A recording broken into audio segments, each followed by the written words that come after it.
हाल ही में केंद्रीय मंत्री नितिन गडकरी ने कहा मेथनॉल से चलने वाली बसों का अनावरण किया है। यहाँ थोड़ा सुधार करेंगे, ये गडकरी की जगह पे गडकरी होगा, नितिन गडकरी। तो इसका ऑप्शन है पुणे, बेंगलुरु, जयपुर या कोलकाता। तो इस प्रश्न का सही जवाब ऑप्शन बी, ये है आपका बेंगलुरु। अभी ये भारत के केंद्रीय परिवहन मंत्री हैं नितिन गडकरी, इन्होंने अभी मेथनॉल से चलने वाली बसों का अनावरण किया है। कहाँ किया है? तो ये बेंगलुरु में किया है। इसके अलावा उन्होंने कहा है अभी कि भारत में अभी उड़ने वाली बस को लेकर स्टडी की जा रही है। इस प्रोजेक्ट पर अभी काम भी चल रहा है। फिलीपींस में उड़ने वाली बसें ऑपरेट की जा रही हैं। अभी जो उड़ने वाली बस है वो कहाँ चल रहा है? तो फिलीपींस में। ये प्रश्न भी इंपॉर्टेंट है। फिलीपींस में उड़ने वाली बसें चल रही हैं अभी। तो भारत में भी यह संभव है अगर हमारे नेता अच्छे से काम करें। तो नितिन गडकरी ने कहा है कि इन पर भी देश में काम की जा रही है। चलिए अगले प्रश्न की ओर बढ़ेंगे। अगला प्रश्न है, हाल ही में एशिया का सबसे बड़ा ट्यूलिप गार्डन कहाँ खुलेगा?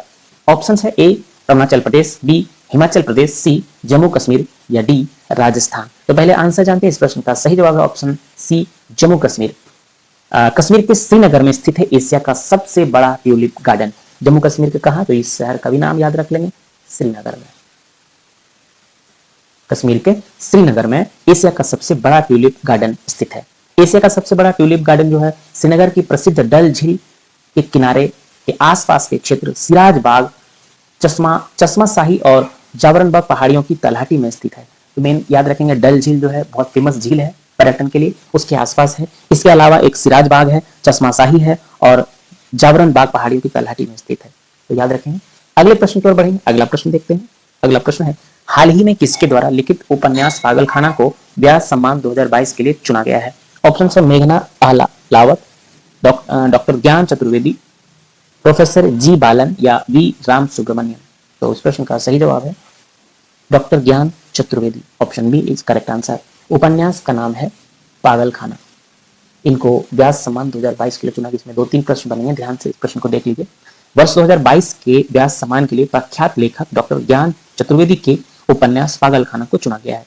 इस पुस्तक का प्रकाशन वर्ष 2018 है। ये 2018 में प्रकाशित हुआ है। प्रकाशन वर्ष ये है प्रकाशन वर्ष। तो यहाँ से 2-3 चीज पता चल जाएगा आंसर। पुस्तक का नाम है पागलखाना, व्यास सम्मान 2022 के लिए चुना गया है और किनकी बुक है? डॉक्टर ज्ञान चतुर्वेदी की। चलिए अगले प्रश्न की ओर बढ़ेंगे। अगला प्रश्न है, हाल ही में अशोक लेलैंड ने कहां all women production line launch की है? ऑप्शन है उत्तर प्रदेश, गुजरात, तमिलनाडु या आंध्र प्रदेश। तो इस प्रश्न का सही जवाब है ऑप्शन सी तमिलनाडु। हिंदुजा समूह की प्रमुख कंपनी, तो हिंदुजा समूह की प्रमुख कंपनी वो अशोक लेलैंड है। भारत में अपने होसुर प्लांट में all women production company launch की है। ऑल वुमेन प्रोडक्शन लाइन की लॉन्चिंग की है। कहाँ पे की है? तो अपने होसुर प्लांट में। इसको याद रख लीजिए, तमिलनाडु में इनका होसुर प्लांट है।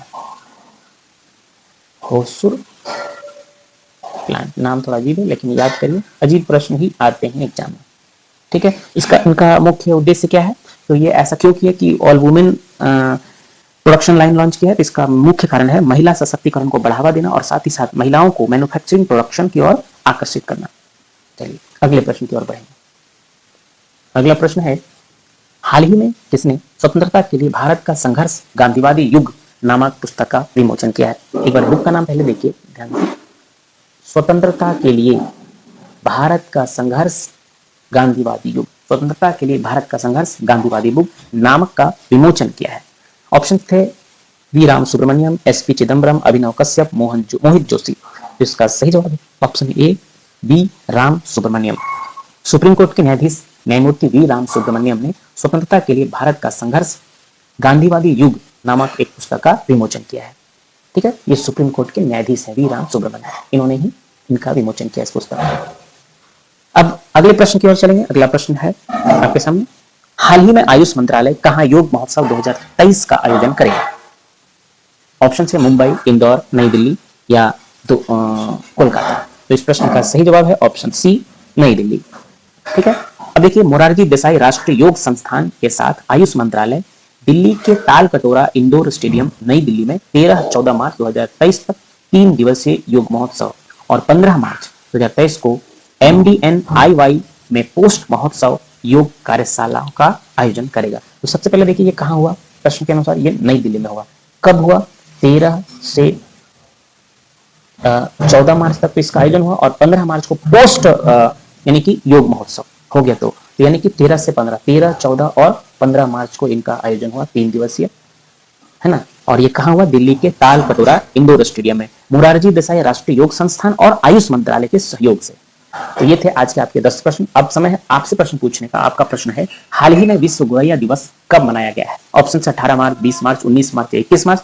तो जो भी प्रश्न का सही जवाब है आप लोग कमेंट बॉक्स में इसका आंसर दीजिए।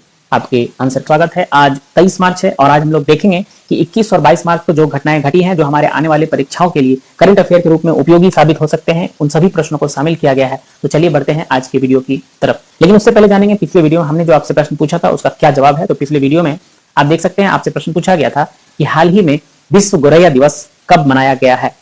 अभी हाल में मनाया गया है 2023 में। ऑप्शन थे 18 मार्च, 22 मार्च, 19 मार्च या 21 मार्च। तो इस प्रश्न का सही जवाब है 20 मार्च। Option B is correct answer, 20 March. अभी हाल ही में 20 मार्च को विश्व गोरैया दिवस मनाया गया और हर साल इसी दिन मनाया जाता है। इसका उद्देश्य रहता है कि गोरैया के प्रति जागरूकता बढ़ाना, लोगों में गोरैया के प्रति जागरूकता बढ़ाना इसका मूल उद्देश्य होता है। अब बढ़ते हैं आज के पहले प्रश्न की ओर। आज का पहला प्रश्न है, पीएम मोदी ने किस शहर में अंतर्राष्ट्रीय दूरसंचार संघ के क्षेत्रीय कार्यालय और इनोवेशन सेंटर का उद्घाटन किया?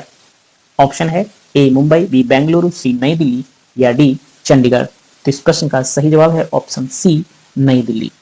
प्रधानमंत्री नरेंद्र मोदी ने बुधवार को 22 मार्च, बुधवार यानी 22 मार्च ऐसे बोलेंगे कि 22 मार्च को नई दिल्ली के विज्ञान भवन में आयोजित एक कार्यक्रम में भारत में अंतर्राष्ट्रीय दूरसंचार संघ के नए क्षेत्रीय कार्यालय और नवाचार केंद्र का उद्घाटन किया। तो इन्होंने, याद पूछा जा सकता है नई दिल्ली के कहां पे? तो नई दिल्ली के विज्ञान भवन में। ये भी याद रखेंगे, ये भी कभी कभी पूछा जाता है। नई दिल्ली के विज्ञान भवन में 22 मार्च को दूरसंचार संघ का क्षेत्रीय कार्यालय और इनोवेशन सेंटर का उद्घाटन किया। इन्होंने किया, प्रधानमंत्री नरेंद्र मोदी ने। अब बढ़ेंगे आज के दूसरे प्रश्न की ओर। विश्व जल दिवस प्रतिवर्ष कब मनाया जाता है? ऑप्शन है 19 मार्च, 20 मार्च, 21 मार्च या 22 मार्च। तो इस प्रश्न का सही जवाब है ऑप्शन डी 22 मार्च। प्रतिवर्ष 22 मार्च को विश्व जल दिवस मनाया जाता है और इस वर्ष 2023 को भी विश्व जल दिवस 22 मार्च को ही मनाया गया। अच्छा, 2023 का थीम क्या है? विश्व जल दिवस की थीम 2023 की थीम पूरा नहीं लिखते हैं आप, जल दिवस का ही समझेंगे। इसका थीम है एक्सेलरेटिंग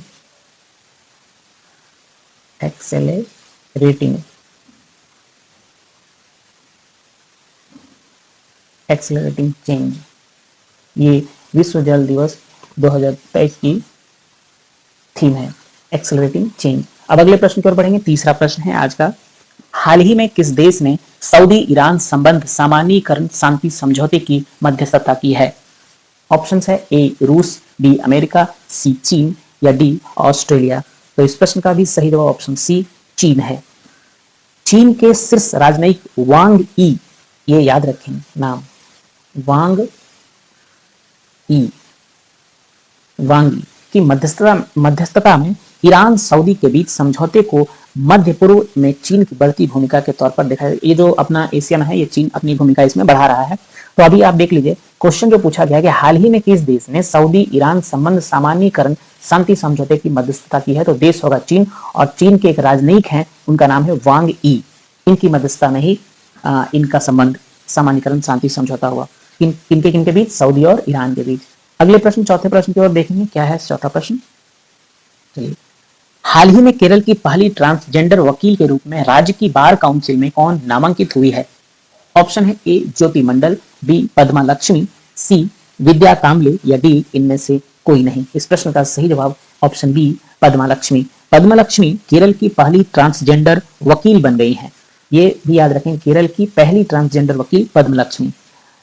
पद्म उन 1529 लॉ ग्रेजुएट्स में एक थी जिन्हें कल आयोजित हुए, कल का मतलब आप 21 तारीख का बात कर रहे हैं, कि 1529 लॉ ग्रेजुएट में एक थी जिन्होंने इस आयोजन में केरल बार काउंसिल के रोल पर अधिवक्ता के रूप में भर्ती कराया गया, यानी इनको एक वकील के रूप में केरल राज्य के बार काउंसिल में नामांकित किया गया। ये पहली ट्रांसजेंडर वकील बनी पद्मलक्ष्मी केरल की।